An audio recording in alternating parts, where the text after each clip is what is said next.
One last point I want to make before we start is sort of what is the usefulness of this, besides being able to say, oh, now I know why Python is different from C, or I know why I would want to choose Rust versus C Sharp, all of these sorts of things that you might want to do when evaluating a programming language.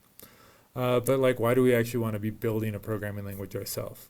And it's because of this concept of domain-specific languages.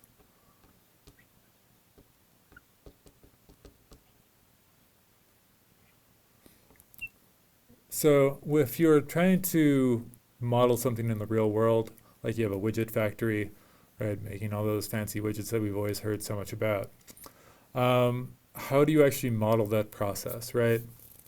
And so the idea is that maybe we'll have widget, yeah, there's the D in widget.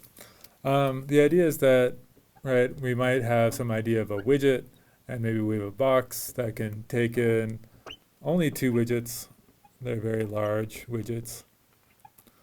And we have a van that can accommodate a list of boxes. And so we can start to come up with all of these concepts, right, the words of our language, and also the ways that these concepts sit inside of each other, right? So a box can contain widgets. A van can contain a bunch of boxes. This is the syntax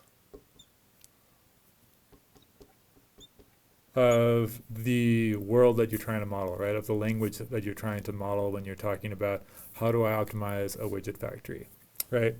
So you have the syntax side and then you have the semantic side, which will typically be things like how I want to evaluate how much money is coming in. Well, for every widget, I know the price of the widget, so there's going to be a rule that says that the price function of a widget, given that the widget is not discounted,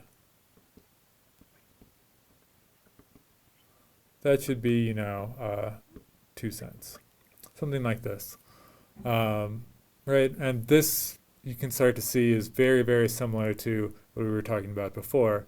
And you'll get very comfortable with this sort of process of how do I write down a syntax that actually expresses what I want it to do, and then how do I write down the semantics so that that expression actually follows the rules that I want it to.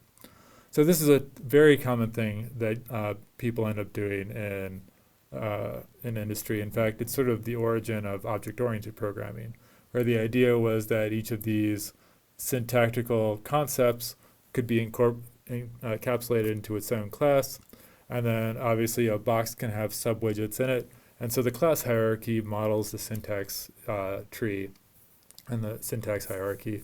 And the idea behind the object-oriented programming too is that the classes all contain their own semantics, right? So anything that any rules that have to go with the widget will be bound up with the widget itself. So we're going to be doing this a little more functionally, which means that we're going to sort of focus on the semantic aspect, right? The rules that tell us how to transform the data into other forms of data. But nonetheless, this is a useful way to think about how would I be using programming language design in the real world, right?